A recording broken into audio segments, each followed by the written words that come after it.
Hello, everyone, and welcome to the Story Art Podcast. I'm your host Ross Baxter, and today is the biggest number on the channel. It's the main one. We finally reached 100 of the Story Art Podcast on this series. As always, if you guys are new to the podcast, it's a weekly series where I bring on guests from the film and game industries to talk about the journey and thoughts on education. As always, folks, if you guys are new to the podcast, don't forget to subscribe, smash the like button, but most importantly, turn on notifications to be notified every single week when the podcast is live. Today on the show, we've got a very special guest for you. We have an amazing prop artist. We have Dylan Abernethy on the show. Dylan, welcome to the show. How you doing? Thanks for coming on. Thanks so much. It was a pretty awesome build-up. I appreciate that. Man, you're an amazing artist. I can't wait to dive into your journey. You name it, we're going to be diving into the world of prop art and why we love it. So, Awesome. I'll just start off with good old introductions, man. Tell us a wee bit about yourself and we'll take it from there.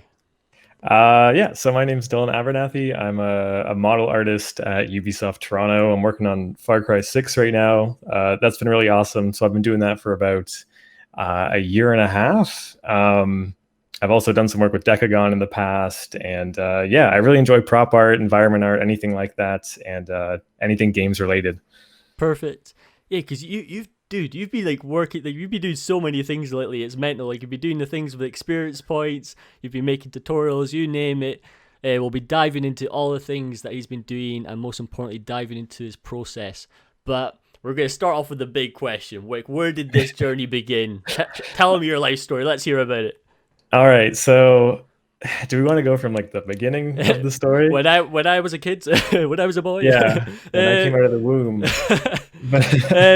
So like maybe from your education, like when did that start and like getting the passion for making art?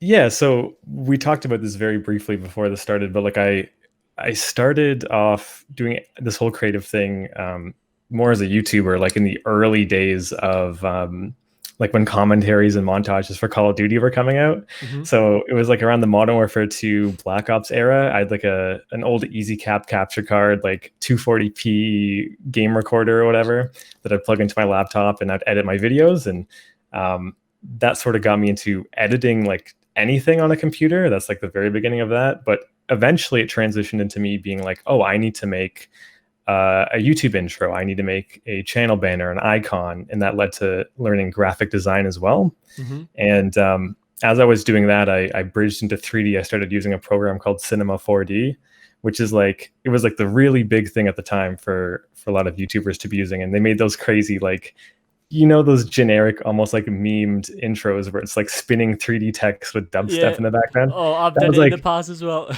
yeah, that was like unironically the cool thing that I was doing back in the day. And I would like sell it. That was kind of like a side job. I would like make packs and stuff for channels. And then one year, I think it was 2015. I was ending high school. I ended up going to Germany for the League of Legends World Finals. So I'm a big League fan, and I was like, Nice. I have family from Germany. The opportunity popped up, so I went down there, and like it was weird because I'm like, I know I'm doing this 3D stuff. I love games, but when I was there, it kind of hit me like, oh, this is a thing that people do. I had to be like surrounded by people in that scene to like make that click in my head. And then when I came back from that, I'm like, I'm just going to transition this kind of 3D stuff I'm already doing into more game related stuff. And I ended up going to school for it. I got my first job at Ubisoft through doing a competition, and kind of the rest is history. Perfect. Wow. Right. Okay. What a start. Yeah, is that too much? I'm like just sort of dumping all this information, but that's brilliant. That's what we're wanting here. That's the content we're looking for, folks. awesome. And the coolest thing is, like, obviously you said Call of Duty, so we were talking about Call of Duty before. So I got to ask you this because I am a diehard Call of Duty fan. Do you support the competitive scene? Like, are you like, who's your favorite player? Do you have any favorite? Because I'm a Scumpy fan. I was gonna say, like, the one name that comes to mind is Scump, but I'll be Yes. honest, it's been a long time since I've watched competitive COD. Right. Like I said, I watch competitive League a lot and Mm-hmm. more games like that. But like, if it's on, like, I'm gonna give it a watch for sure. It's always a good time. Oh, dude, it's a great week for Call of Duty at the moment. So it's the Call of Duty World Championships this weekend. Well, they did it in two parts. The weekend just passed, and then this weekend, and then obviously we were talking about the new trailer Yes. getting released. I'm so excited. I have no idea what's going to happen. Zombies are back. I can't wait. Oh yeah, whenever it's a Black Ops, especially like I love the theme where it's more kind of olden day. Hmm. It's giving me very Black Ops 1 vibes, and like that was I sank way too much time into that game. So this is making me very happy. Perfect. But before I get so sidetracked on Call of Duty, because no, dude, I could talk about this for years. Oh But yeah, same here. you did say League of Legends. So I have a question. So is League of Legends your favorite game, or do you have a personal favorite game? Favorite game, man. That's hard. It's It's a like tough if one. you're like, what's your favorite retro game? What's your favorite modern game? Like that's a different thing. But favorite game of all time, Mm. I don't know if I'd say it's my favorite, but it's what I sink the most time into. It's like a kind of like a hub where you see your friends online. There's always content. They're really really good to their players. Like if you invest time into that game, this sounds like a sponsorship, but like if you invest time, like there's always these events and they're always outdoing themselves. It's really surprising. So we're going into the like world championship time of year, and they always just sort of spoil everyone with so much content. So it's a good place to sink all your time. That's for sure. Yeah, like when it comes to League, the only kind of connection I've got is through 100 Thieves. Oh yeah. Because I've always been a big fan of Nade Shots. Obviously, he created Yes. Yes. through Scump and stuff and Hex, etc. You name it. So it was always cool hearing his transition to esports. You name it. It's always awesome to see. So speaking of games, obviously we're all here today to talk about prop art. You name it, and the process behind the madness that this man creates. But we're going to start off with very basics first, just so anyone who's new, it's going to sound such an obvious question, but to you, man, what is prop art? Like, what is a prop artist? What is a prop artist? That is it should be easy to answer, I Yeah, know, it should be. I guess a 3D modeler who specializes in creating like specific assets. Like it's the type of person who someone can go up to and say like, "Hey, make me that desk or make me that bed," and they can recreate it in a real-time game environment, have it optimized, and still make it look good. Yeah, like there's so many different areas that we can dive into when it comes to games. Obviously, there's lots of things I could possibly bring in from film as well. But Mhm. one of the questions that I've actually been wondering, and this is what I've been kind of bringing to the table as of late to the podcast, because people used to ask this all the time, and they'd always ask like, how long does it take to make a certain thing? So I just want to ask you this. So take the work you've done so far. So I'm going to be showing these images on screen right now. So he's made so many amazing props. So you've got your chair, you've got like your typewriter, and then your recent piece that you've done, like your cassette player. Just to kind of give people an idea of when it comes to the standard in the industry, like how long would you say is a good amount to kind of aim for these props? So if you were to remake this, your chair, just the chair alone, how long do you think people should give time to that asset? I know it's a big question. It's not the No, no, easiest no. one, but I want to see what you Glad say. I'm really glad you asked that because I remember being in college and being like, no one would ever give me a time frame, so I never knew like what did people expect. But I get it now. It's harder to say. The chair, I think when I was in college, I was balancing other stuff at the same time, but I think I did it within a week. Okay. Looking at it now, if someone's like make that right now, maybe like 3 day. No, that's even too much. 2 to 3 days. Mm-hmm. But like if someone's like I need a week or a little bit more, like that, I would say that's totally fine. It's hard to say because it was a couple of years ago, and also I remember I was juggling so many things like that chair, like I think it like broke me when I was making it because I couldn't figure it out. I'm just like, how do you do the buttons? Like what's Yeah. going on? Oh, dude, Some it's so people, good though. It's so good. You know me. I love my chairs, man. I love my chairs. yeah, no, I've seen some really good stuff from you. Very like I think when I was making that was when I first came across your stuff because I listened to you a lot in college. And it was like making those kind of scenes and stuff is when I was diving into the podcast a lot. So Awesome. it's funny that you say that. Oh, chairs, man. I don't know what it is. I think it's just because it's from my mum's side. Like my mum is like obsessed with antiques and furniture. Mhm. And like growing up, I would always be surrounded by like obviously going to antique shops and stuff. And she'd be introducing me to all these different types of things. I'd be like, "What's this? What's that?" She'll be talking about this fabric. I'll be like, "Oh my gosh, it's so cool!" So like anything like just super detailed and it's so easy to get carried away. That's the even best bit. Like we'll dive into Yeah. your typewriter as well. Whew, talk about an amazing prop. Thanks. It's so much fun. So obviously you said the chairs. So the chairs, obviously, like these three assets, like they're obviously different levels of complexity and detail. Mhm. When it comes to the big one, so the typewriter, this is Oh boy. I know that's even more difficult to answer, but as I like say, like, obviously the detail it is, it's clearly a hero asset. It's so complicated. How, in your experience, how long would you give that if you were assigned that? Another difficult question. See, that one's tricky because, and I hope I'm not just like beating around the question here, but like the amount of time it took me to make that was way longer than it should have. Mm-hmm. Because whenever you like turn something into a tutorial, there's so much more involved with it, right? So it would be like for every hour I recorded would be maybe like 5 or 6 hours of editing, rendering, compressing, uploading. So it's like it took like the whole thing was like 8 months or something, but it was like mostly the editing and stuff, right? It Mm-hmm. took way too long. But if I were to just be like, I need to sit down and do this and make it look the exact same, um, God, I think if you put all the videos together, it's like 50 hours or something, but that's also me explaining and breaking things down. So I would probably say like to be confident, I'd be like, give me 2 work weeks or something. I don't know. Like Okay. Yeah, it yeah. something like that. It's hard to say just because of all the different factors involved, Of but course. give or take, let's go with that. No, that's I appreciate answering. Like it doesn't obviously like it's obviously when we're talking about these subjects, like there's no like kind of final answer to anything. It's just like that, like you said, when you're in college, it's really helpful to kind of know where you actually lie in comparison to the studios that you're trying to aim for. Yeah. Because I said this in one of the previous podcasts. So I reached out to one of my favorite artists and one of the people who's been mentoring me over the years, and I was talking to him about the furniture that I've been making. And yes, I've been designing it, but the biggest problem with my pipeline has always been my speed. Speed's always been my ultimate.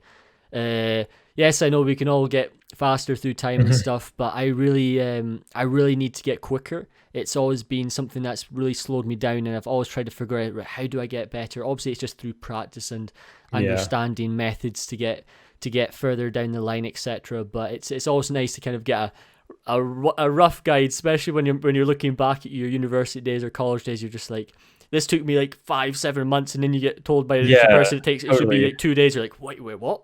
Yeah, and I should probably be a bit more clear. Like I was giving it that like 2 work week timeline if I knew exactly what I was doing going into it, which is never the case. Yeah. Like this typewriter was like a figure it out as I go kind of thing. Mm-hmm. So if it was like someone gave this to me, I've never seen it before, maybe even double the time, honestly, because it was like the one of the biggest challenges with it was like I don't know what the inside of a typewriter looks like, and there's no images. Like nobody's gone out there and shoved a camera inside the side of it Of and said, course. "Hey, this is how it all fits together." It's like you have to spend a lot of time doing the research and finding all the sort of breakdowns before you can even begin, right? So It's always half the job. It's always yeah, like people are always like, we're just talking about the asset. No, there's so many other things to the pipeline that adds up. It's like there's the conversations back and forth. It's not just sitting on the computer. There's so much to it.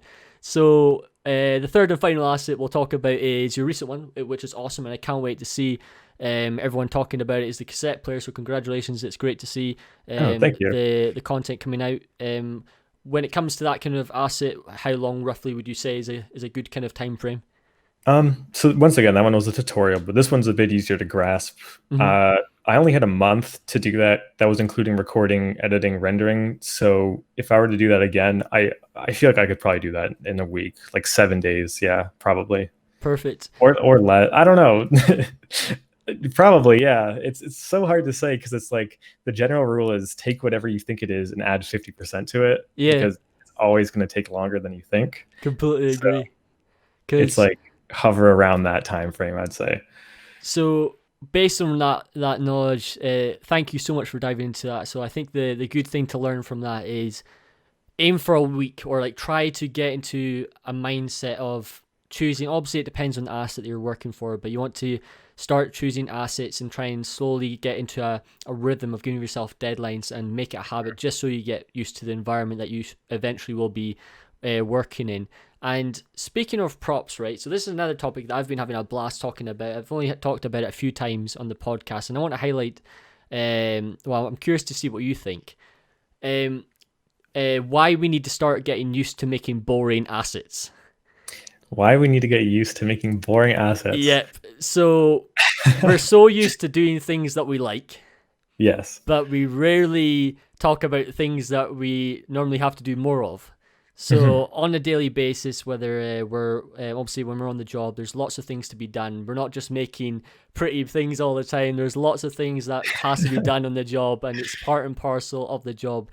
What's your thoughts on, when it comes to portfolio, artists making things that are more kind of generic and more kind of like your standard, like tools, etc., things that are going to be more commonly used in the games, etc.? Do you think we need to see more of that rather than trying to be more creative? Like, what's your thoughts on that?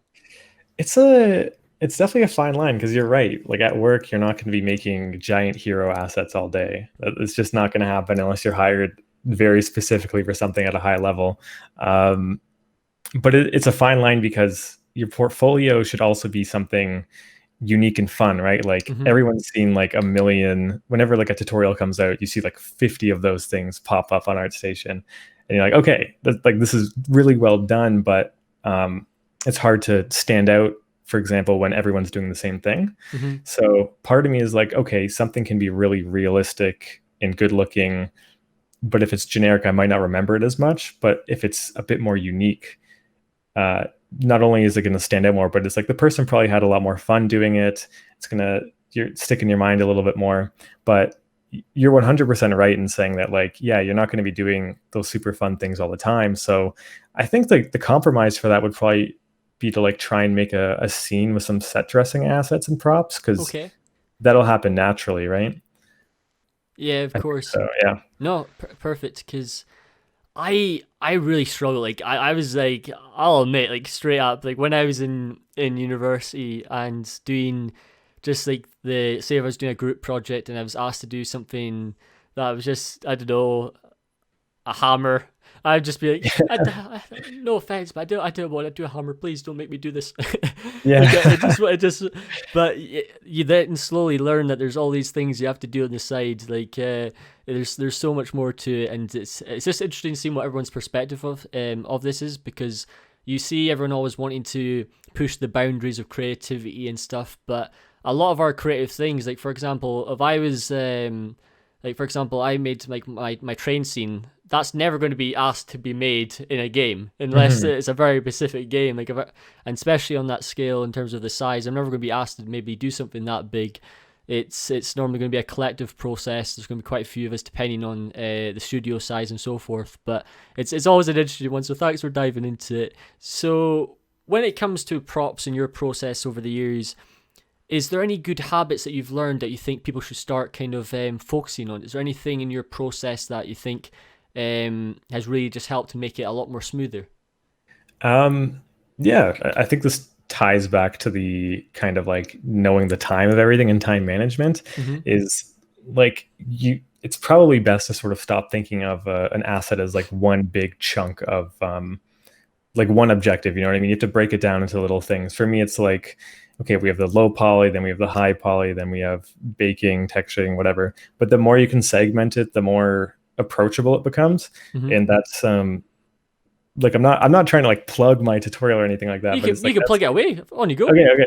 But that's like what I really go into with the typewriters, because at the start it's like even making the block out for it, it's like there's so many pieces everywhere. It's like if I were to just go into it and be like, yeah, I'm gonna block this out now. It's like, where do you even start? There's all these keys and everything's weaving into one another and all these parts that I don't even know what they do. So it's just like isolate one part, focus on it, then move to the next thing. And in doing so, you have to think about how this lines up with the next step. But I think the more you can sort of segment things down, the more approachable and easy it's going to be for you in general. Yeah. Like that tailors perfectly into my questions. This is great. So when it comes to assets that are a bit more intimidating, like it's hard when you kind of when you're on the job and maybe you get asked something that you're not comfortable or you don't know how to approach it. Like that's just part and parcel of the job. It's how you learn, it's how you develop and just grow as a creator. But there's lots of things to make your job a lot easier. Like Dylan just said there, it's knowing how to break things down, how to separate into smaller chunks, and understanding the order of importance of the prop. Mhm. Like knowing how to kind of not cheat things, but how to kind of know what you need to kind of, well, cheat. Yeah, why not cheat things? You've Yeah. got to. That is the best word to go with. Well, I don't know why I'm trying to shy away from that. It's the best word we're all wanting to do. It's all about trying to figure out how to save time and how to be smart with your time. And there's a lot of things we'll dive into when it comes to your process. So when you were saying about the typer, well, we're going to be diving into that because that's great. That's like the best part. I'm loving it. So when it comes to modeling, there's one thing I've always wanted to ask. What do you think most artists are wasting their time on? Is there anything that you think, like either from questions in the past, like commonly asked questions you get asked a lot, is there anything that you feel people are just, I don't know, they're being either too precious with? What kind of stands out to you over the years? Oh man. That's tricky. It's assuming I know all the answers. Like I still have so much to learn too, right? So Yeah. I can only share my, I guess, opinions on that. But like, I guess maybe like with the modeling in the high poly stage, sometimes like I'm very guilty of this, like finessing over such tiny little details that you know Oh, will probably be erased as soon as you put a texture on it. same. I'm guilty. Yep. Yeah, like spending hours and hours on like chunking away or chipping away like little corners and edges when you know you're going to put on a smart material. It's going to do the exact same thing later. And it's just like, you're like, but what if I want to take a screenshot of this in ZBrush and put it on Twitter? It'll look super cool. It's like, it's just wasting time. I don't know. Yeah. There's no point in doing that. It's That's at it, least for me, like my biggest problem. No, like I think that's like it's the same. Like it's so nice to get carried away though. Like that's the one thing we love. Yeah. Like we crave the details. It's like you just go in and just lose track of time, completely forget how long you've been working on the thing because you just wanted to add all the imperfections, adding all the dents, you name it, all the rust, whatever detail it may be, to really bring out the props.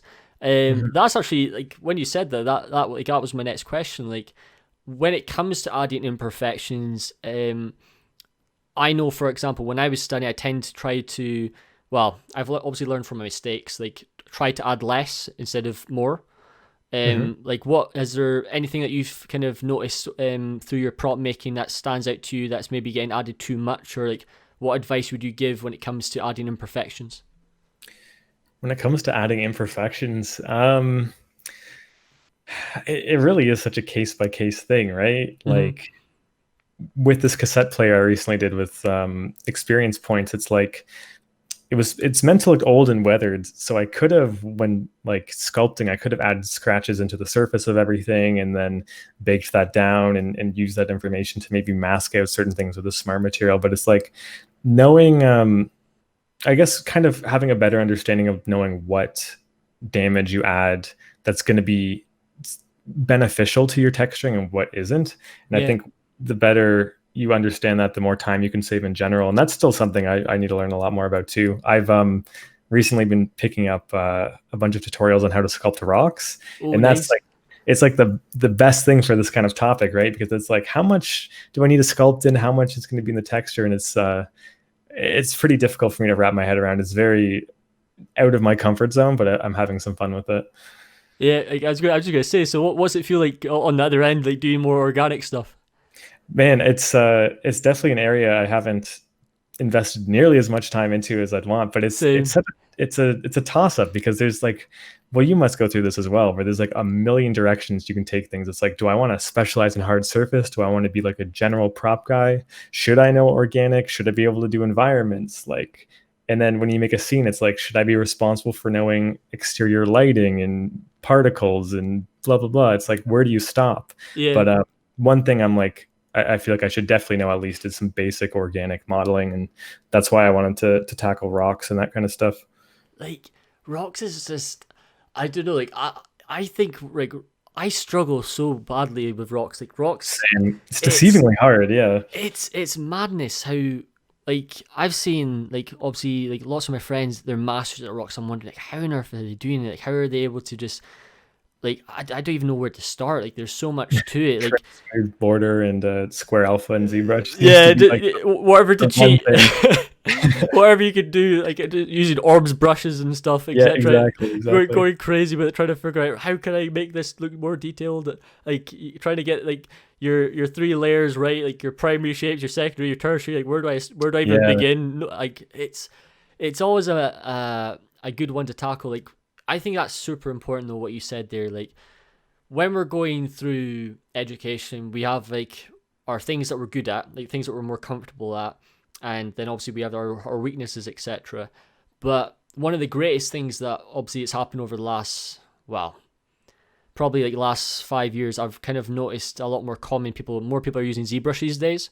I Hmm. don't think there was that many when I was going through my education, because I know when I was studying there was only two of us in my year that actually use ZBrush. Everyone else didn't even touch it at all, and it's nice seeing more people use it. Like that's why when I was watching your tutorial, I think it's really cool how you're using ZBrush as well. And I was so happy that you were using Maya, man. I was like, yes, he's using my favorite software. Thank you. Oh, I feel that I use Max at work and I use Maya as soon as I get off to do personal projects. I'm just like, it's back to safety. Yeah. Oh, it's just, dude. It's like it's very rare, right? I think you're one of the maybe out of all my 100 podcasts, right?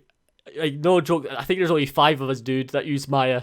Man, I It's get it. Like I see the appeal of Max, yeah, and I hope I don't come across like I'm not bashing it too much. It's just like we always meme about it at work. I'm like the yeah, of one course. Maya guy too, but I don't know. For me maybe it's just the version we're using or something. But I just Maya just feels. You know what it is? It's two things. It's the UV editor and how you manipulate pivots, and those two things are just Yes, thank so you. much better that I can't get used to the good things in Max. The pivot. Oh, that was The that's pivots, man. it's literally the only reason why I Yeah. prefer Maya over to Max. Thank you. Somebody who agrees with me. We've got somebody in the world who understands the same thing as But me. Max has some cool stuff too. Like I see the argument for like the layers of why can't I think of it right now? The Oh, modifiers. yeah, modifier stacks and Yeah, like stuff. I totally get that. And like when you get into that mindset, like for me, I have like my work mode, my home mode, and when I'm in work mode, like it clicks and I totally get that. But just like the the the flexibility of the pivot is just like I can't get over that. It's so good. It's so much easier. Oh, I'm glad you said that. Like, yeah, actually, that's actually an interesting topic.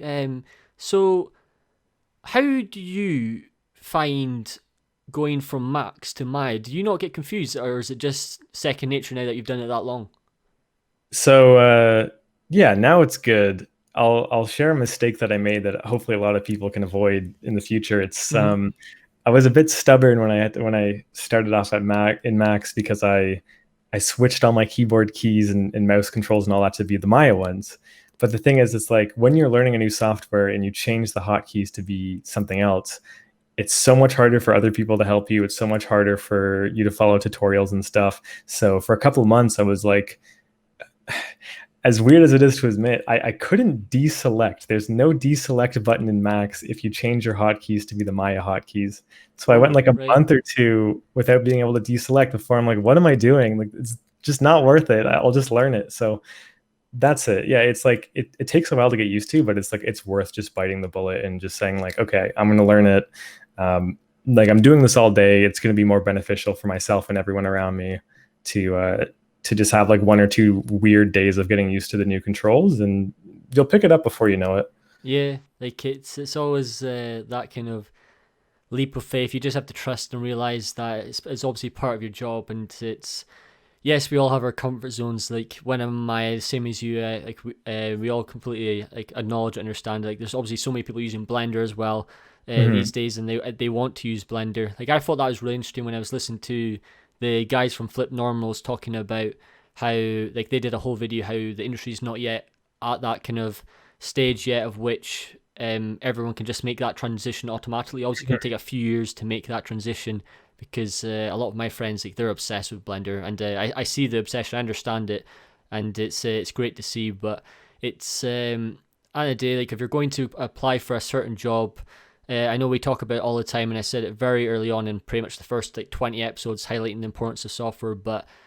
make sure you kind of know what you're going in for when it comes to studios in terms of know what they require, because if you don't know the basics, trust me, it can hit you hard and it could backfire against you. and it really does make things so much more easier, because then you're not like, you're basically just cutting out the middleman. Like, you're expected to know the fundamentals when it comes to getting the job. And there was one thing that you also said when you were talking about your typewriter that I wanted to kind of touch on. So you said it was difficult finding reference. Yeah. So when it comes to making an asset that you're not quite sure like the mechanics of it, because obviously we get asked to make a lot of things that, yes, we're artists and stuff, but we don't know necessarily like the way it's manufactured or the way it's just put together, basically. What advice or what things have you learned over the years through when you're kind of put more on the spot and you're having to make something with less reference, basically? Um, once again, it's very case by case, but I think a lot of people have caught on to this, and I heard it on some other podcasts somewhere as well. But Mm-hmm. if you're doing a prop and it's like something people can own, eBay or any site where Oh, people are right. selling things are so good, because like they want to make it look as appealing as possible and show that it has no damage. So they'll take pictures from all these angles and really well lit, and that was super super helpful for the typewriter. That was Experience Points podcast? That Yeah, was it was what was who said it? Hannah. Was it Hannah? Maybe I don't Yeah, remember. I think it Yeah. was. Yeah. No, that's a great point. Sorry, sorry to cut you off there. No, it's totally fine. But yeah, it's like I didn't really get it either until I started using it. And I'm just like, this is like Google Images, but everything is like a hit pretty much. If it's like, it's difficult if it's like you're looking for rocks or you're looking for a house or something. Obviously, you can't just search that. But if it's a prop or something, like you're golden. hmm Do you, So do you think it's always safer to just make sure you put more time into it rather than being a bit more risky and trying to be creative with it? Do you think it's just always smart to just always find a solution first? as in like having good reference to go off of. Yeah, or like if it is something like you're saying about the typewriter, that you couldn't find like the all the parts in the inside, because obviously you're never gonna have the chance to really just open one up and break it down unless you're gonna Yeah. invest into it. Do you think sometimes it's important? Sometimes we just have to kind of guess a little bit, or do you think that's a bad idea?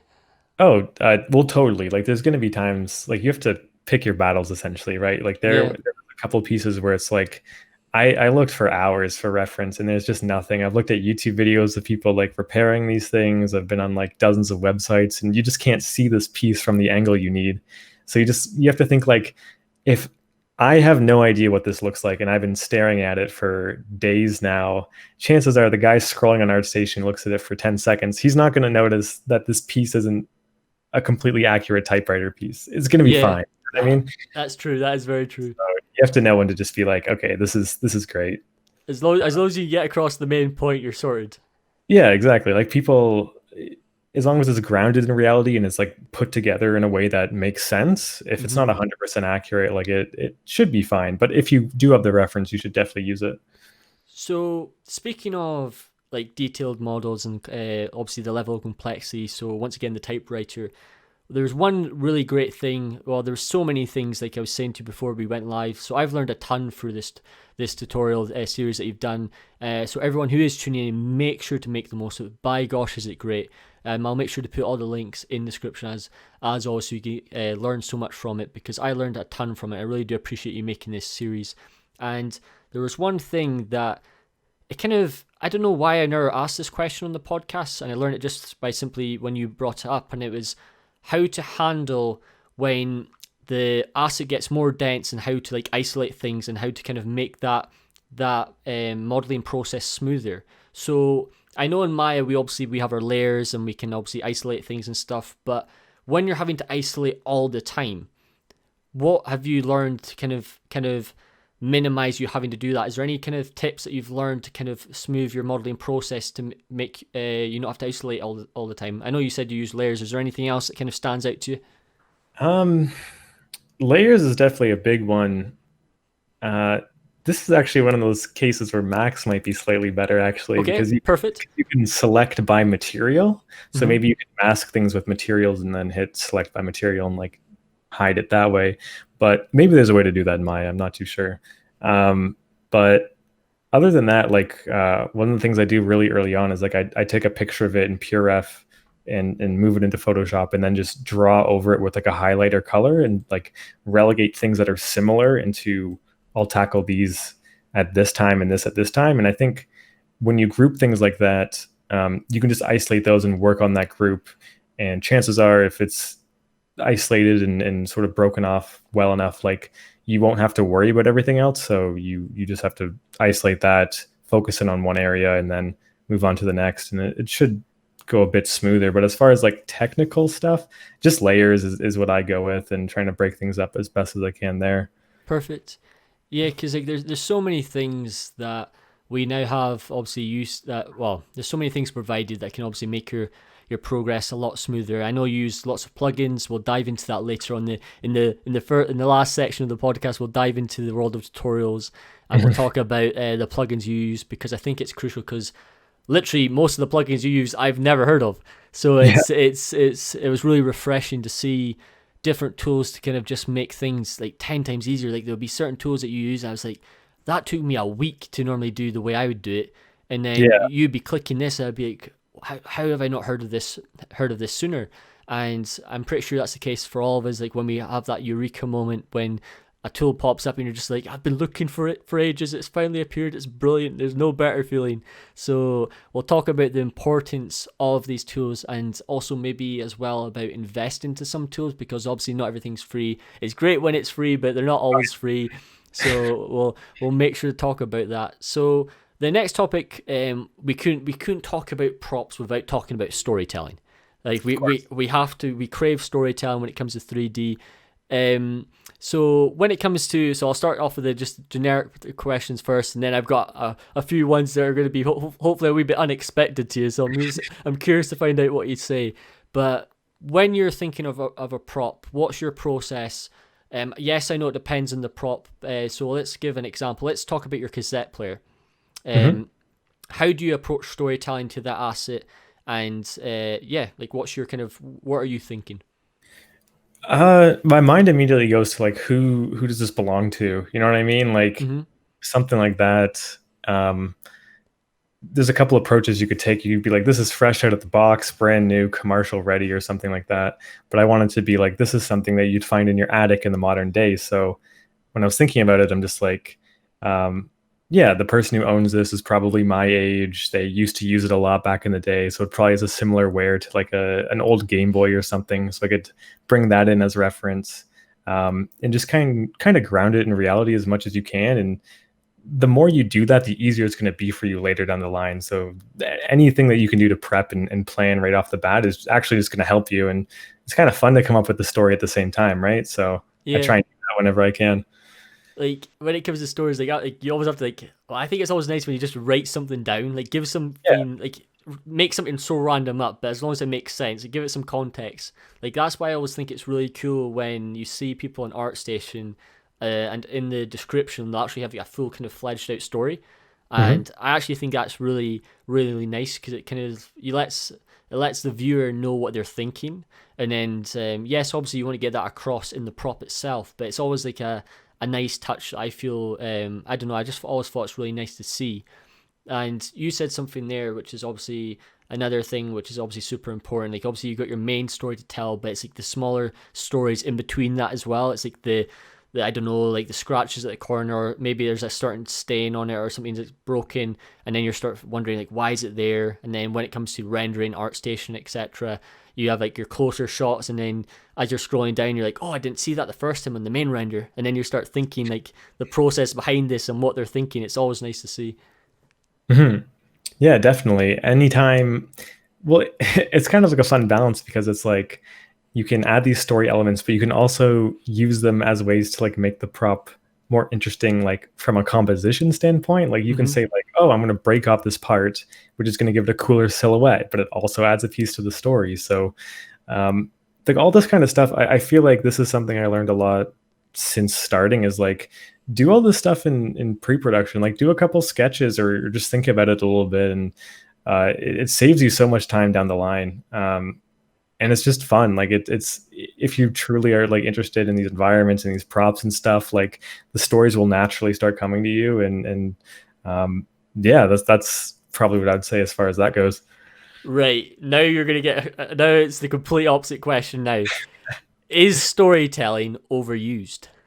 Is storytelling overused? So, Hmm. because I've only asked this question once in the podcast, and I was talking to. So it was Joby I was talking to in the podcast, and we were talking about is storytelling getting used too much? Like, are we trying to throw too much at the viewer, if you know what I mean? Like, are we trying to, like, I know it's an interesting question to kind of ask, but do you think people are trying to always add so much all the time, and they're kind of not, yes, like, we obviously want those areas of rest and we want to actually focus on the game itself, but what's your thoughts on that? Do you think, like, you can completely disagree with me, there's no problem with disagreeing, but what's your thoughts? Do you think storytelling is getting overused at times?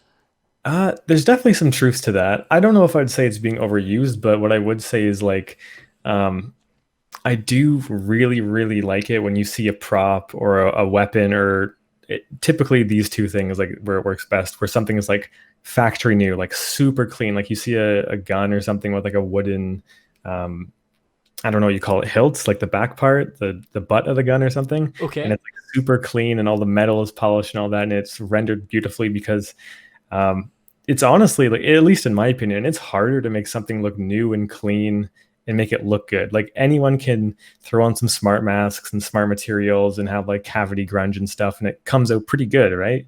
Yeah. But if you're able to render things and make them clean and polished, and I guess in a sense you are erasing that storytelling, if you can still make it look really good, like I always find that really impressive. So that's definitely another avenue to go down for sure. Yeah, it's always a like a balancing act. Like I know it's nice when we add detail, but it's making sure we know when to add detail, why we're adding it, and once again, as obvious it sounds, like, is it necessary? Like, do we actually need to see it? Is it like, what type of asset is it, etc. Once it goes back to what you're saying, like, what questions are we trying to get answered, etc. When it comes to the plot, and what's its priority in the pipeline for the game, or whether it's film as well. They all tailor together. And so, speaking of this story aspect, once again, we'll go back to the positive side because we love story, obviously, because that's the thing, like, we all crave. Is there anything you think artists neglect in their texturing? Like, when it comes to obviously the story aspect, is there anything that stands out to you in the texturing as well that people are kind of neglecting that they could add more detail to? Um, in general, when hearing that question, I think more of like newer people and some critiques I might have for those Mm-hmm. people in those positions, and it's mostly like the same issues that everyone has. That it's a bit harder to wrap your head around at first, but like um, having proper like occlusion or things that like piece things together. Like if there's two pieces of metal, there should be rust or something like that, or dirt or something in the cavity, but also just roughness. I think when people Yes. are starting off, roughness is so neglected, and it's like that's like it's like half the material sometimes, man. It's so important. Yeah, it's literally roughness is king. Yeah, because there's so much obsession over getting like a good normal, and I totally get that. But at the beginning, like that's usually what everyone's just fixated on. But the roughness is king, man. It's so important. Because there's like I was, once again, like, I'm admitting lots of my mistakes when I was studying. You've got to, it's the only way you learn. Like, when I was, like, no joke, I think I didn't hear it. This is going to sound insane. You're probably wondering, how on earth did this guy start a podcast? Like, I don't think I heard of roughness maps until maybe the later years of my third year of university. I'm pretty certain, like, I was completely new to the whole thing. Like, I was not even focused. I'm pretty sure that's when I started Substance as well. Like, I was so late to the game of roughness textures and learning occlusion, you name it, and understanding height information, you name it. All these different things, like all these things that you've said there as well, super important. And it really does make or break an asset. There was one asset, I'm trying to remember his name. You were doing your videos of your tutorials for the typewriter, and it was like a really nice. He's like a weapon artist. I think his name's like, is it Arkar or I'm something? not sure. Like, oh, what's his name? I'll put it on the screen on the podcast if you guys are listening on YouTube, because he's such a good artist. Because you were showing his breakdowns of his roughness of the weapons that he has, and it had like really nice color contrast as well. Mhm. You're also talking about in the rendering video when you're talking about warm and cold colors. Yes. And Oh, I think like I remember the guy. Yeah. like that's another great example, like seeing like how he used that, like talking about the roughness, like how you explained it and then how you tailored that to your own asset. um it's super important, so I highly recommend everyone to obviously prioritize these things, give it the attention it deserves, because there's lots of things to it. So obviously we've talked about lots of different things so far. There's a lot of things to take in today, but I've really wanted to make the most of this podcast because he's really good at his work. So one of the main things that I learned through watching your tutorials once again was rendering. Like there was lots of things to the rendering aspects that I learned from, and I want to kind of highlight the importance of that, because one of the things you said, which I completely agree, is that a lot of people, they get to the rendering stage of a prop and they don't give it the same time as the other stages. Like Mhm. what's your thoughts on that? Okay, so this was like a pretty like I think everyone has a couple of these moments where they have like a portfolio review or something and they just get like completely demolished by someone. And Mm-hmm. this was kind of like one of those moments for me. So it was I think in my second year of college, we had this competition in Ontario called the Ubisoft Next, and you make Okay. a based on an environment description. Then if you place well, you go down to the studio and either get an internship or a portfolio review or whatever it is. So I went down for a portfolio review, and the guy told me like, "Oh, you're making all these props, and you're making all these scenes, and you're spending all this time on it, but like, you're just sort of like crapping out these renders that are just like you slapped it in ToolBag and put in a point light and hit render." You know what I mean? And Yeah. it was so true. It was like none of these look that good, and I have them all unlisted on my ArtStation still just to remind me. But like there's no reason you should spend like 10 hours on a model, 15 hours texturing, and 20 minutes rendering it, because like you can make anything look really epic, even if it's just a cube or something like that with good lighting and good rendering. So it's like, do yourself a favor and push that part as far as you can as well. And with something like ToolBag, like there's a couple really good tutorials out there. I can't think of the guy. Chamfer Zone, I think, is like one of the better ones. Oh, wait, what's his name? I think it's Chamfer Zone. Okay, I'll have to check that out. But he has like a big mech tutorial, and it's all in it's in 3ds Max, but he has a part of it that's free on YouTube, which is him rendering it in ToolBag, and he goes over every possible thing you can go over in like 50 minutes. So it doesn't take too long to take your prop to that next level. And like it's so easy because you're fatigued, you're tired, you probably have ideas for other stuff you want to do, you just want to get it out there and get your couple likes or whatever. Like I get it, like I'm the exact same, but like you have to, even if it means like take a little break, walk away, you need to make sure you put the time in for the renders as well, because that's like arguably pretty much the most important state. It's how you're showing it off to everyone, right?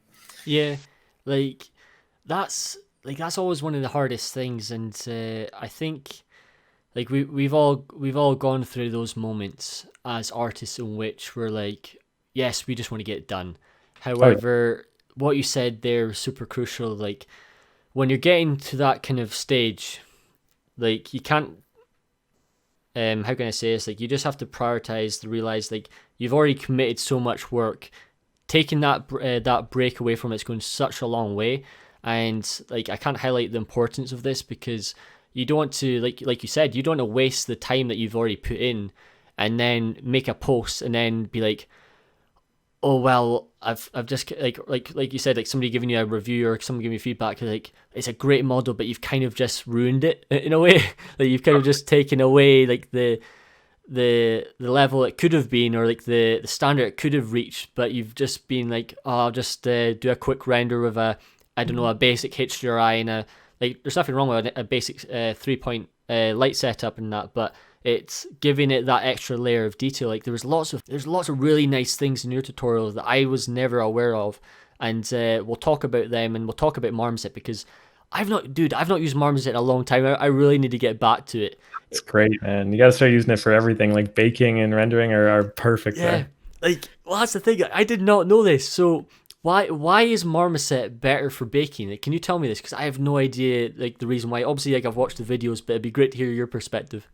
Okay, so I was very skeptical about it too until a buddy of mine, Taylor at Decagon, kind of converted me. It's the real time baking. It's like it's been a while since I've done it in Painter, but I remember making like cage files and like doing two different bakes and blending between the two of them to get good edges and good like surface information.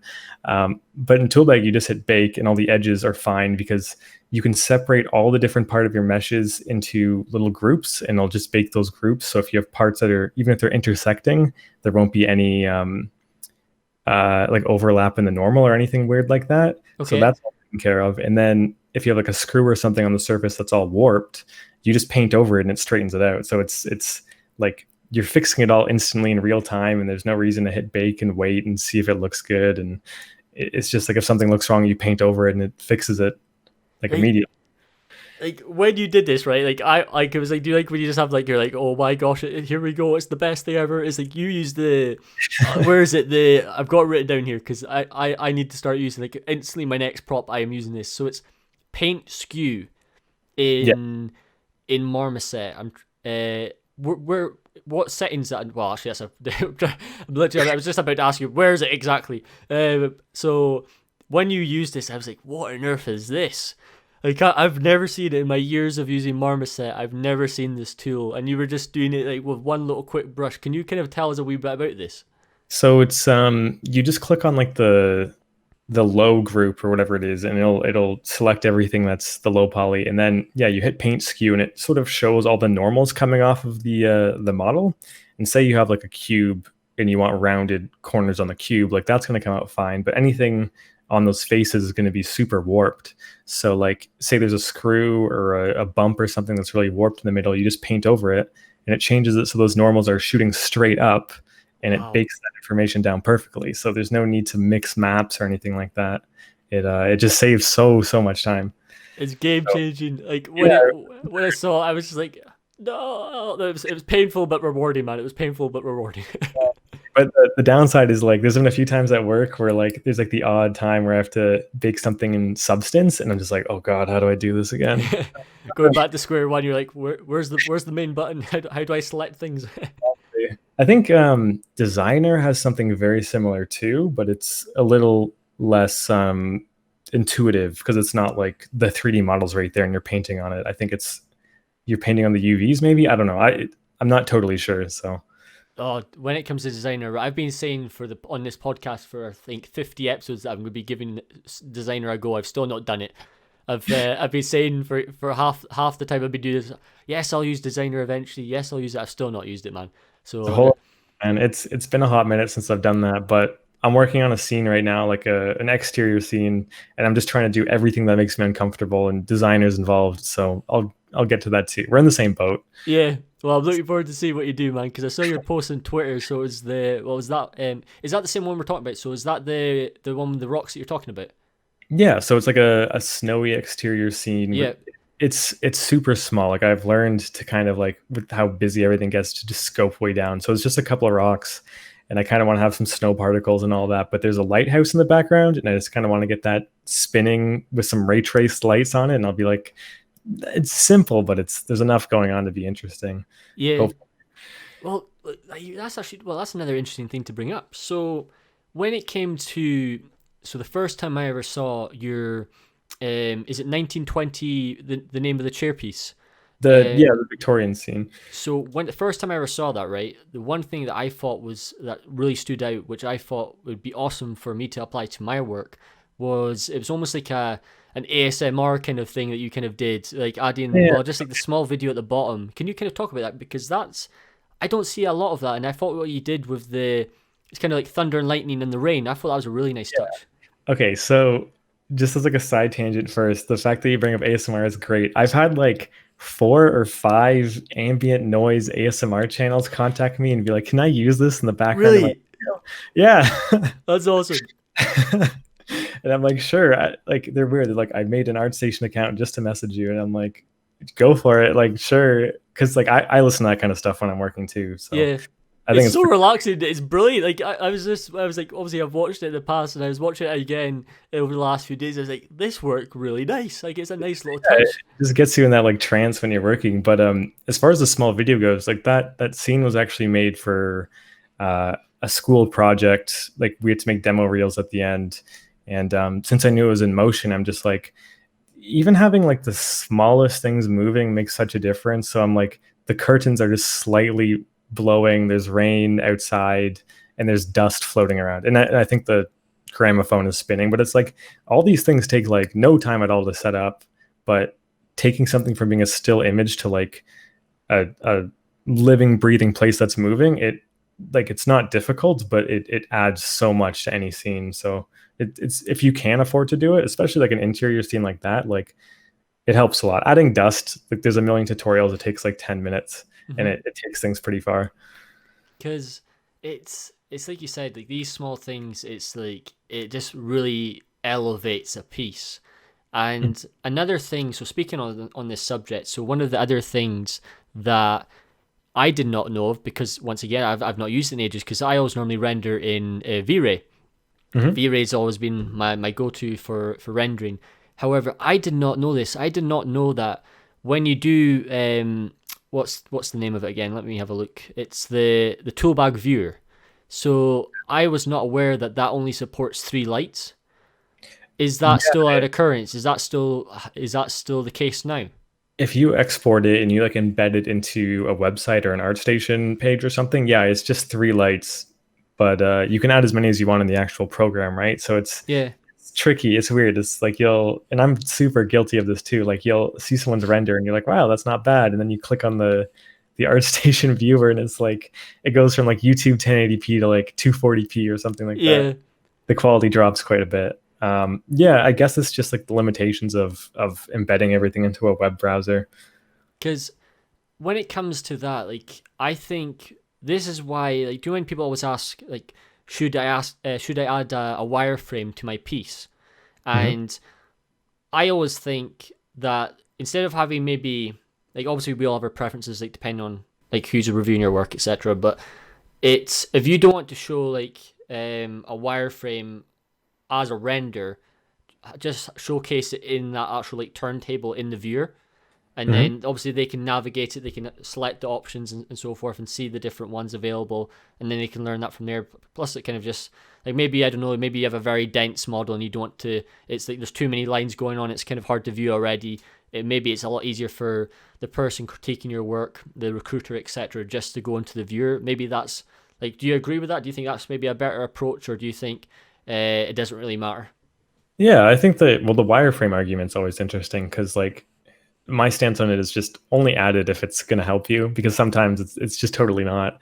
Like if it's too much geo or something like that, or the topology or polygon layout is weird, like it's going to hurt you, right? But I think, yeah, especially if someone's going to review it, the easiest thing you can do, even if the lighting and all that is going to be a little bit worse, is to put it in a ToolBag viewer, because then you have a full 360, you can see the textures and you can see the wireframe. And I think you can also, I'm pretty sure you can like isolate certain maps. So you can see like, here's the 3D model with flat lighting and just roughness, or just the normal map or something. So for like educational purposes, like that could be really useful.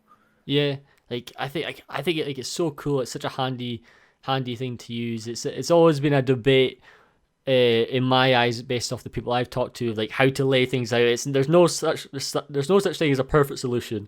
I think we can agree to that. Like there's no such if you do this exact thing, you'll guarantee your job in AAA or whatever. There's obviously certain rules that we try to stay true to, but there's no kind of guaranteed thing. At the end of the day, it's just like the one thing we can all agree on: it's quality, and it's showing that you can do the work. Like there's proof there. Like there's enough evidence to show that, right, this person knows what they're doing.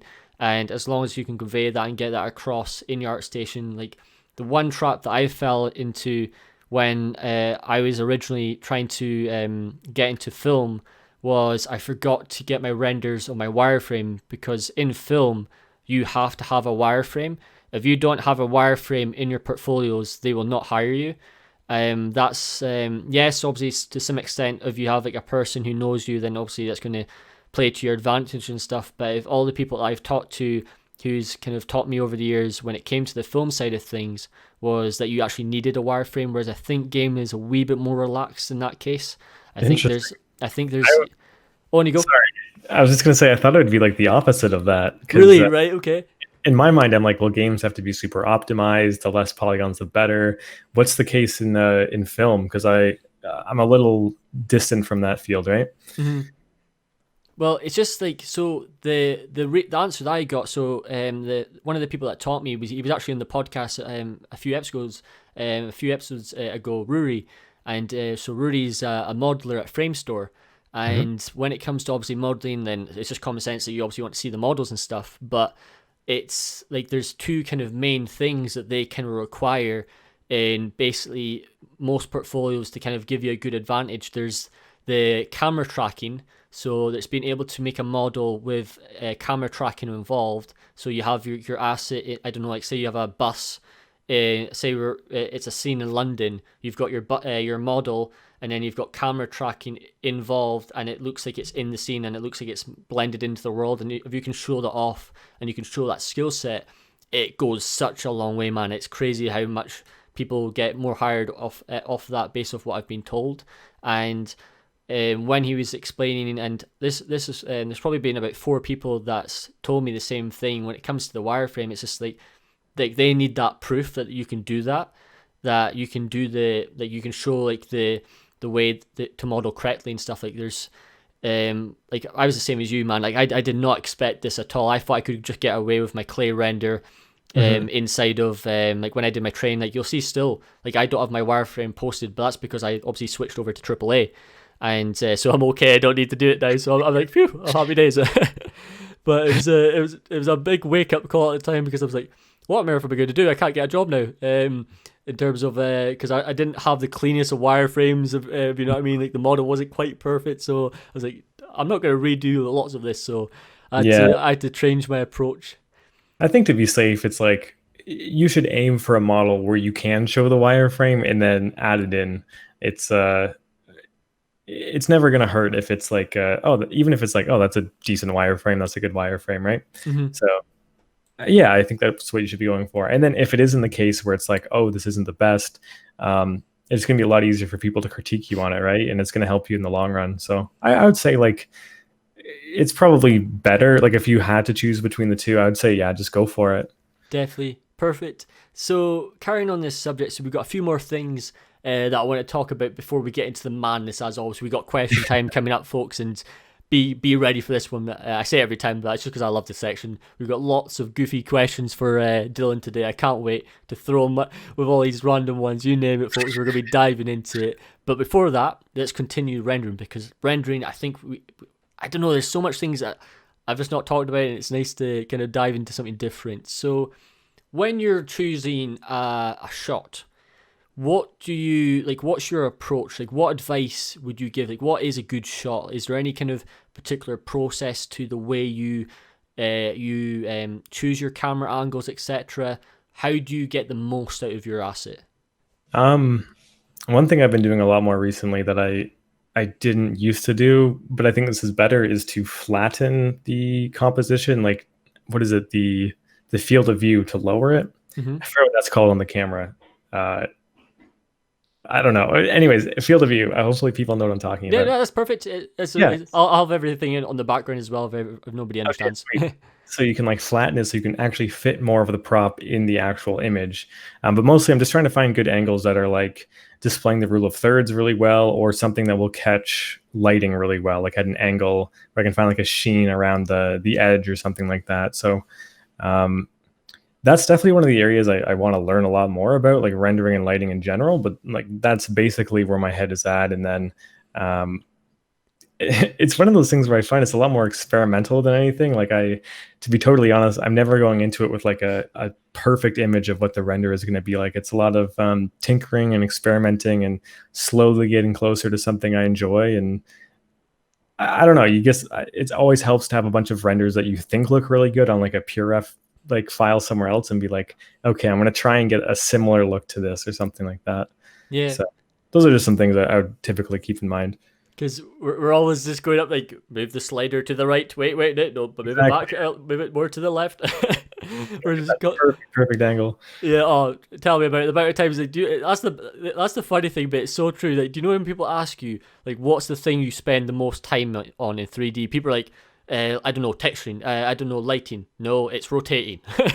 Yep. It's Getting rotating. very perfect little details in there. It's mental. Like the amount of times, like in ZBrush, like one of the greatest things to ever exist. I'm so happy. Thank you, ZBrush. I could talk about ZBrush for days, but it's always a good thing.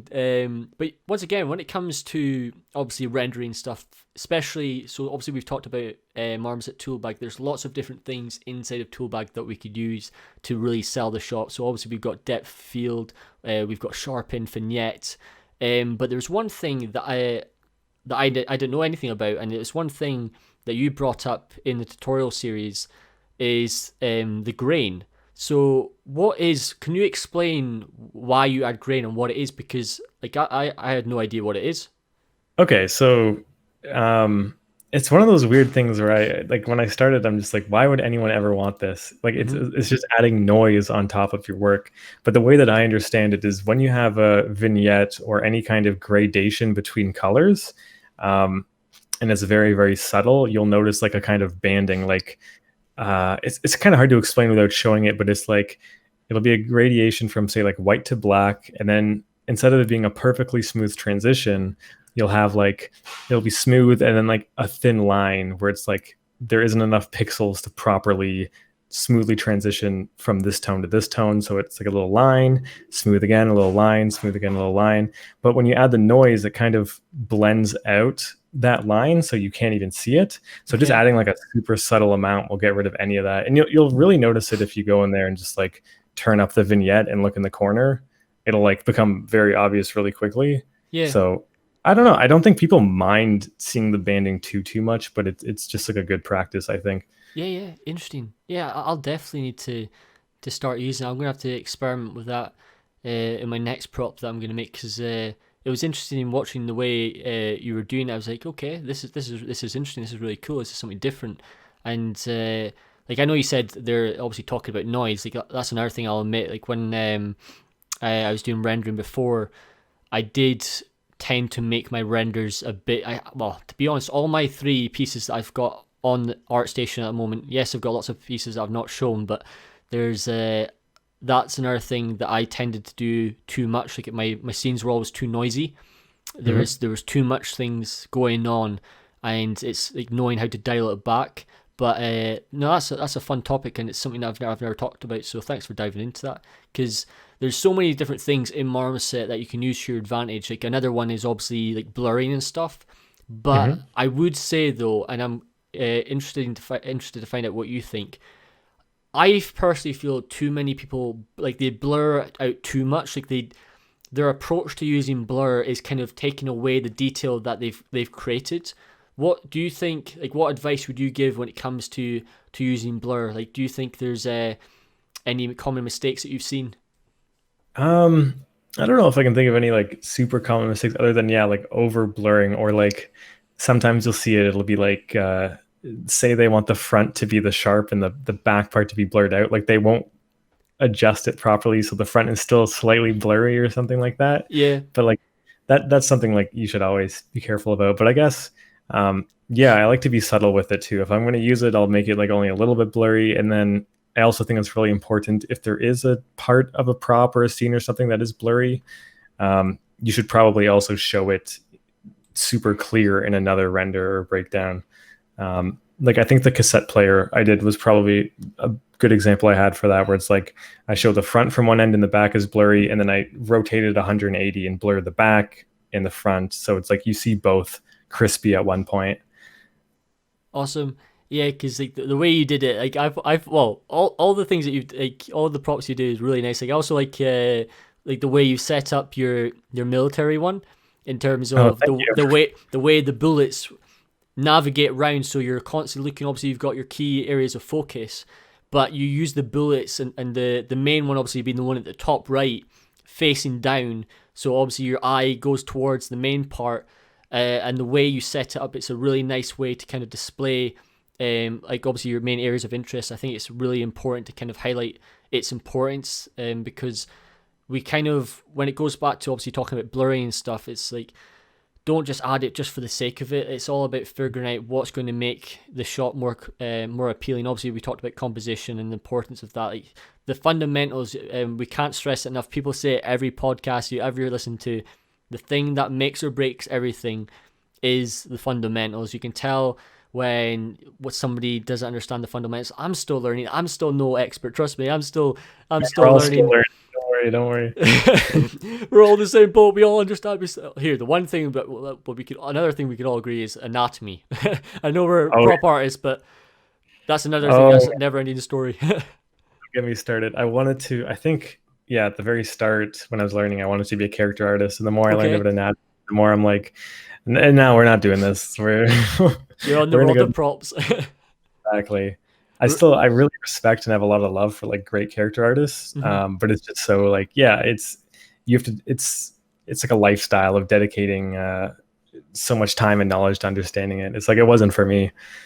It's like, because I was the same as you, man. Like I used to do, or I gave it a go. I gave character art a go, and to say I have so much respect for them because there's so much things to learn. It's I don't know. Would you say character art is more competitive than concept art? I know it's a Ooh, big one. Like I got a feeling character is more competitive now. I think it's harder to get into character. I was gonna say, like, I know concept is super competitive, but I feel like there's more jobs for it. Okay, yeah, okay, yeah, I agree. Probably need more concept artists on a project than character artists. Like, I'm no expert on either of them, but from what I've seen and what I understand, like, you don't need a ton of character artists, Hmm. even for a big project, because there's only going to be so many characters. But you're always going to need someone sketching up a weapon or a location or a character or something, right? So like, there's just so much more to do on that end. Yeah, it's always an interesting one. I think it's always super important to like just have a wee bit of idea of what's going on in other fields. It can really help your process, just the way you interact with your team, knowing just the brief ins and outs of what they do. It doesn't have to be anything serious. Just know, right, what are they roughly doing over there, and as long as you got a wee bit of inclination of okay, that makes sense, then Oh yeah. it makes your job way easier. So the last section before question time is I want to talk about tutorials. So first things first. Once again, we've talked about it many times so far, but make sure to make the most of this man's tutorials. Trust me, you will not be disappointed. Thank It's you. dude, it is great. Like lots of content, and it's free, and it's in the fact that so you can find it on his art station, and you can see his links on the description on the right hand side of his art station. So make sure to make the most of it. By gosh, is it really good? And I wanted to ask you the question because I know obviously everybody knows obviously Simon's tutorials, his main one being the military radio. Is Mhm. there any other tutorials that stand out to you over the years that's really helped you? Oh man, I wish I knew this ahead of time so I could write it down, because there was a weapon tutorial that I watched recently that Mm-hmm. kind of led to me having a better idea of like the pipeline I prefer inside of ZBrush is like a crease Boolean workflow. Oh, right, okay.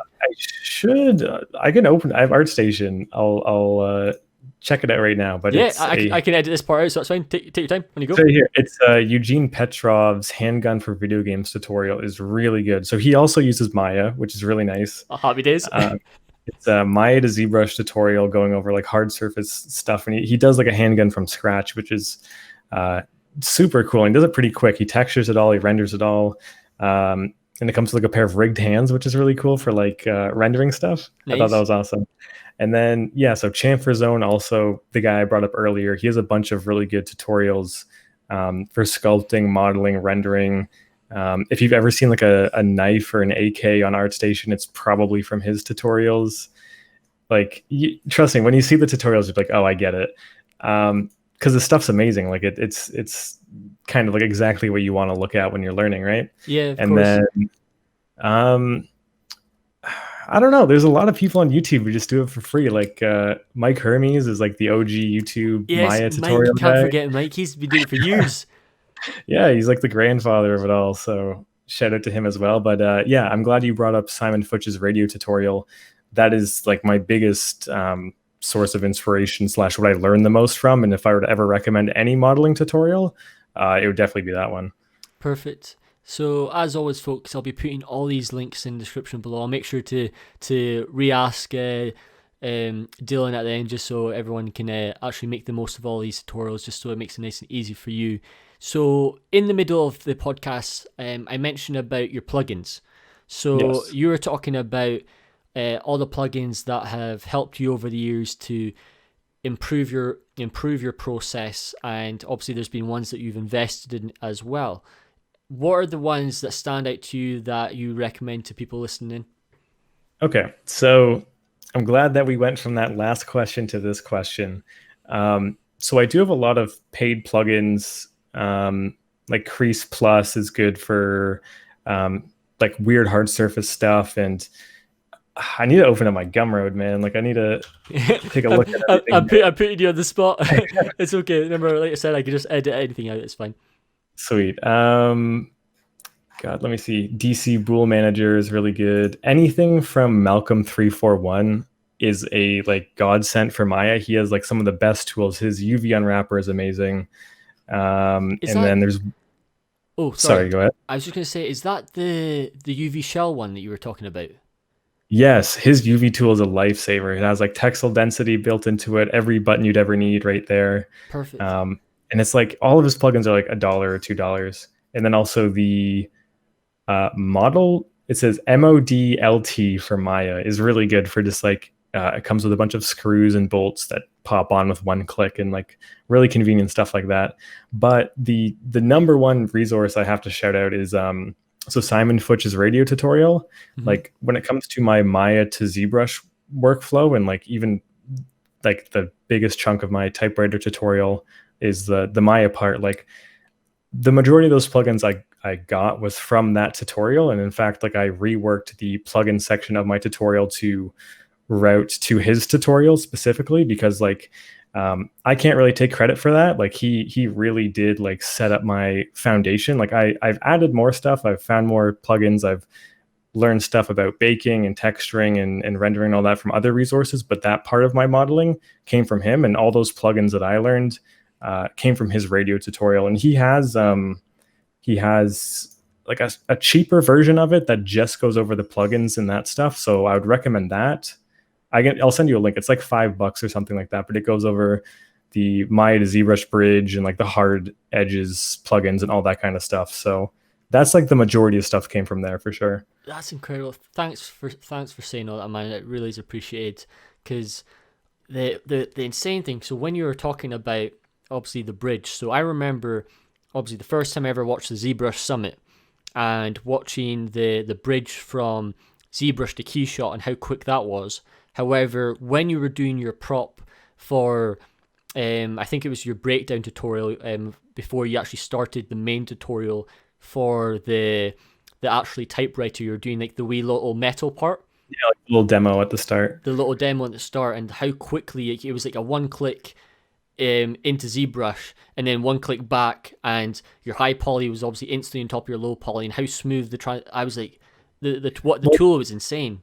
It's crazy. It's this plugin that essentially, when you have a mesh selected and you hit this button, it exports it to a file in a temporary folder on your computer.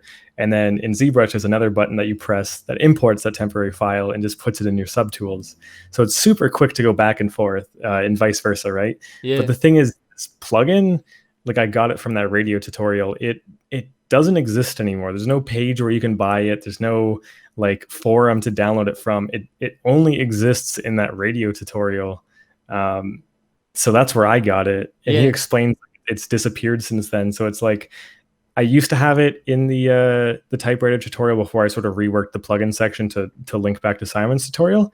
But I'm pretty sure the only way that you could have gotten it in recent time was to either get it from my tutorial while you could, or to get it from his radio tutorial. But it's like almost a fundamental must-have piece of software to bridge between these two. It's crazy. I don't know where it went or who made it. It's like a lost artifact. The question is, why did it go lost? Like, why is this thing not getting spread everywhere? Because like we talk about every day, it's the thing that we look for on a daily basis, is what's going to make our jobs easier. And the first time I saw that, I did not expect it. It was great to see. So as always, folks, like I said, make sure to check all the links in the description below. I'll make sure to get everything organized for you so I can make it nice and smooth. But with that said, it is time, people.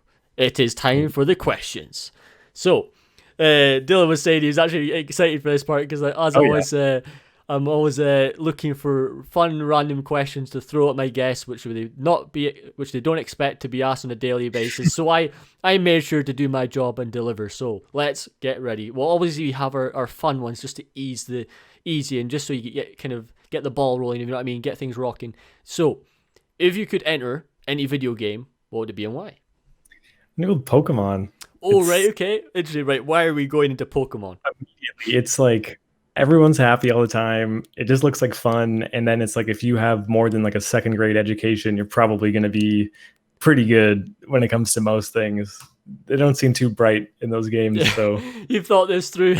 You can rule Pokemon forever. You'll be sorted. I did not expect that. That's a great answer. Right, okay. That was actually easy. I always like to try and catch people off of that one, but that was too easy. Okay, perfect. Right now, okay, this one's hopefully going to at least challenge you. At least, if you were to do another career besides art, what would you choose? That's man, that's tough. I before I committed to this, I was applying for accounting. Oh, nice. Right, okay. I definitely like. There's no way I could do that. I do not like that. But I was enjoying it in high school. I had a good teacher for it. Mm-hmm. But speaking of teaching, like, yeah, I enjoy making tutorials and teaching. So maybe I'd go down the teaching route. I don't know if I'd like to be a traditional teacher, but something to do with teaching. I find that really rewarding. Yeah. Like maybe like mentoring or something. Yeah, something like that. Oh, dude, let me know when you start and I'll spread the word. That's great. Because I gotta get better myself, man. What was that? I gotta get better myself. There's so much to learn.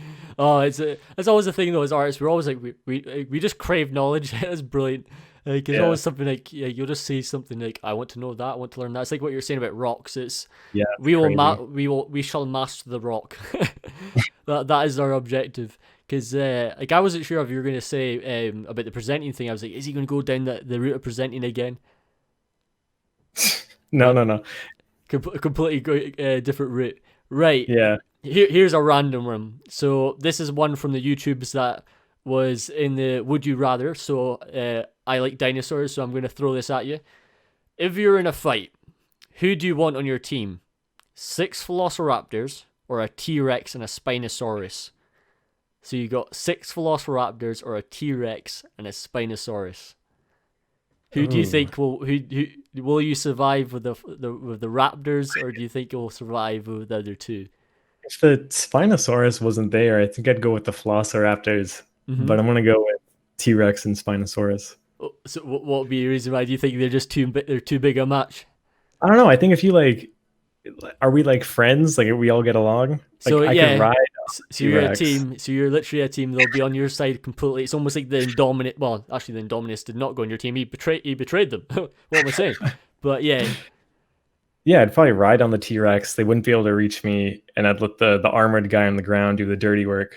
Perfect. Because like when I saw this, right, I was like I know the raptors are smart. Like I know they have their level of intelligence, but I don't know because when Jurassic Park came out, a lot of people will obviously hopefully know by now, but Velociraptors were never that size. Velociraptors were like a quarter of the size they're shown in the film.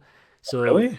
So Velociraptors in real life, based on obviously the discoveries that they did, was Velociraptors are meant to be feathered animals, and they're meant to be almost, I think, just a wee bit bigger than like what's probably like a rooster. Like they're really small, but when you base it but then again, if I said that in that way, the question would be fun. So we had to base it around like it's more with my T-Rex now. Pardon? I'm confident with my T-Rex. You've now got your evidence, but that was really interesting when I first learned that, because for years I was like, Velociraptors, I'm not messing with them any chance. I have more chance against a T-Rex because I can just stand still. Velociraptors, I'm just getting mocked basically for days. Like they'll just be like circling, just getting ready to attack. Right, next one. So this is all. I have no idea what you're gonna say for this one. Ghostbusters or Back to the Future? I might get a lot of hate. I've never seen Back to the Future. Okay. So I've seen Ghostbusters. So I'm gonna go with that one. Here, I guess. I don't know. if it was like, what universe would I rather live in? Probably Back to the Future. Yeah, That but car is pretty dope. is I'd probably that, want. it's interesting. Sorry, I keep cutting you off. Oh no, it's all good. Apologies. I'm sorry, man. I'm sorry.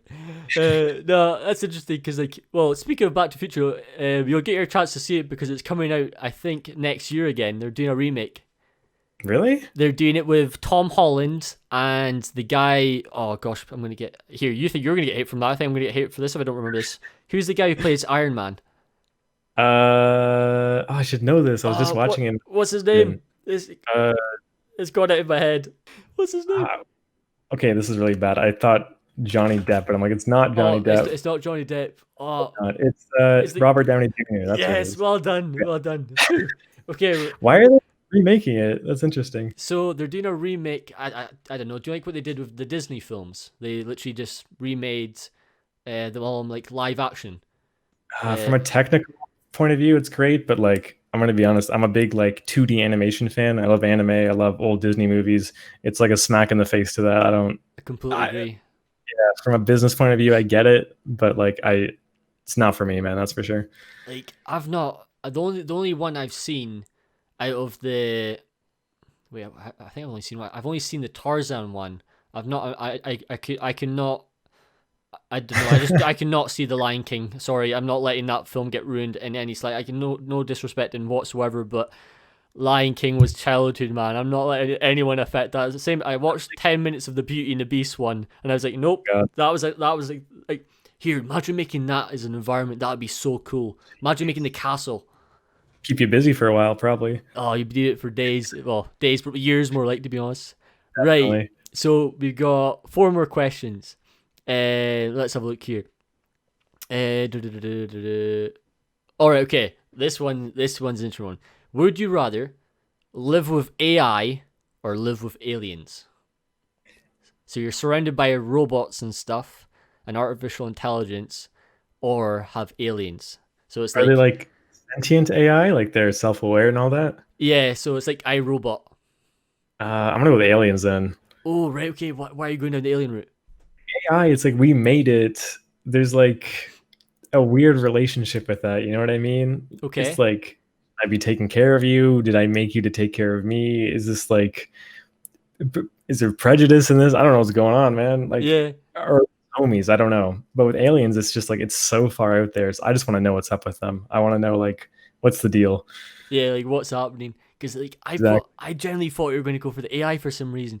Like to me, I don't know. Like because obviously we have no idea when it comes to the aliens and stuff. Like I can't wait when the opportunity arises. I can't wait. I hope it's so cool. Like obviously we hope it's a positive. We have no idea what will happen, but I don't know if I could. I'd probably be too scared. It's just Independence Day. Here they come, boys. Here comes the battle. Right. So, Yeah. oh, what do you go? I was gonna say I want those answers. It's funny that we're talking about aliens because like my roommate and I have been talking about aliens quite a bit recently. I don't know why or how that even got started, but like it's just one of those things where you never really know unless there was like definitive proof of something. So I'd love to just be like, hey, this is my alien buddy or my alien boss or something like that. I Yeah. don't know. As So yeah, as I'm gonna go with as long as there's no xenomorphs attacking us, we're happy.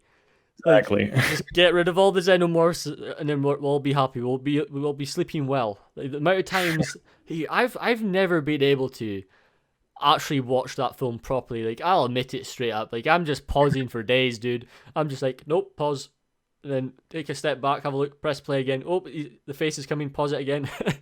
I'm not surviving that movie. It's Right. been a long time. I've seen that too, man.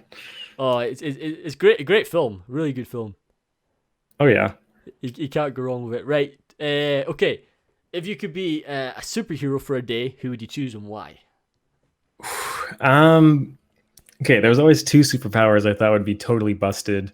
The first one would be controlling time because you can just do whatever. Yeah. And the second one would be shapeshifting because Oh, like interesting. Nobody said that yet. because there was I remember watching Justice League as a kid. There was like a green guy who could shapeshift. I don't remember his name, but I'd be that guy because like you can do anything. Like if you want to be able to breathe underwater, you turn into a fish. If you want super strength, you turn into a gorilla. If you Hmm. want to fly, you turn into a bird. It's like everything. If you want to be invisible, you turn into an ant. Like it's pretty broken. Yeah. I didn't So I'm realize gonna, it's so OP. yeah. So I swear I don't know what the guy's name is, but he was like this green guy. I think he was like a Martian or something, but he was in the Justice League. So someone must know him. Someone watching probably knows him. Yeah, let's get it in the comments, folks. We need to know. I'm trying to think who it could be. I'm not Because sure. the only person when it comes to wait, I hope I'm saying this right, is like Mystique in X-Men. Like she's like Okay. transforming. Like, do you know the blue woman, Yeah, yeah. played by what's her name? Who's the latest one? Jennifer, the woman in Hunger Games. Uh, Lawrence? yeah, well done. Yeah, like, so she was playing. She played obviously the latest ones, the new set of X-Men movies. And I always wondered because obviously I always talk about superheroes on the podcast. The thumbnails are a lot of superheroes. It's always a topic I love to talk about, but I never thought about Well, that. I wonder if they actually gain the power of the people they transfer. That's interesting when you said that. I'm not sure. I guess, well, okay, now that I think about it, these two are different characters, but just to make it easier, I'm going to go with Beast Boy because he's also a green guy who Yep, shapeshifts. But I'm pretty awesome. sure these are two different characters. Mm-hmm. I don't know. No, awesome answer. You can't go wrong with that. Right, the last question we ask every single guest on the podcast: favorite cartoon as a kid? Oh God. Um, wow.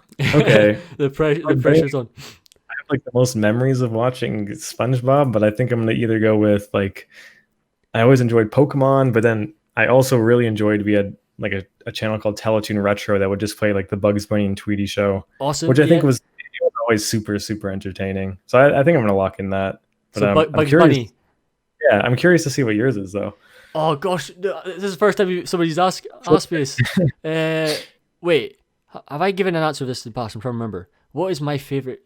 Oh wait, I've asked. So, have you ever heard of? Did you ever watch Jetix?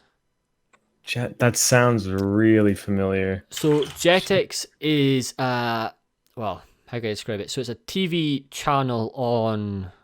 So I watched that. So the show I'm going to talk about is called Galactic Football.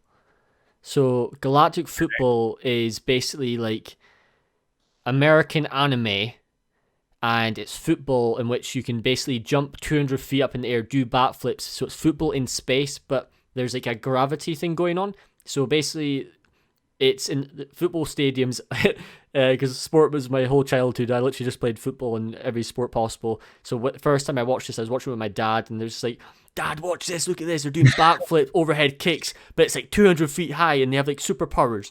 And I was like, I was sorted for life. Like I was trying to pull off these moves at school, literally just like falling over, just running around like a headless chicken, just going crazy, geeking out as a kid. It was awesome. So I'd probably go I'm, with Galactic Football. nice. I'm looking at it on Google Images right now. Oh, Galactic Football. It looks like they have an old Nintendo DS game Is as it all well, right? so I've not played it. That's might be worth. yeah. That's the objective. That's the goal for. Wait, let me write that down. That's a must. That was childhood right there. Because let's take this. Yeah, so you said obviously lots of great ones. You said like SpongeBob. SpongeBob's man's been at it's been. I think that might be winning on this channel right now. Everyone's a Oh massive yeah, diehard fan of SpongeBob. It's been awesome, SpongeBob. A lot of people are agreeing to Pokemon. nice. And probably and like countless others. There's like so many things. One of my favorites as well was the Fairy Odd Parents. Do you remember that? Oh yeah, I watched that. It was SpongeBob and Fairly Odd Parents back to back every day. Dude, Yeah. it has been a blast having you on the podcast. Thank you so much for everything. It really does mean a lot. Thanks so much, man. Like I really appreciate all the kind words and having the chance to be on and be the 100th guest too. Like I told you, I watched this show a lot in college and to like come back and be here and it's awesome. I really appreciate it. Anytime, man. It's a pleasure. As always, folks, most importantly, make sure to give this guy a follow. You'll be seeing all his social media links, etc. If you guys are listening for the first time, as always, don't forget to subscribe. Really helps to grow the channel. Smash the like button. Most importantly, don't forget to turn on notifications to be notified every single week when the podcast is live. And with that said, folks, we will see you in the next episode. Bye for now.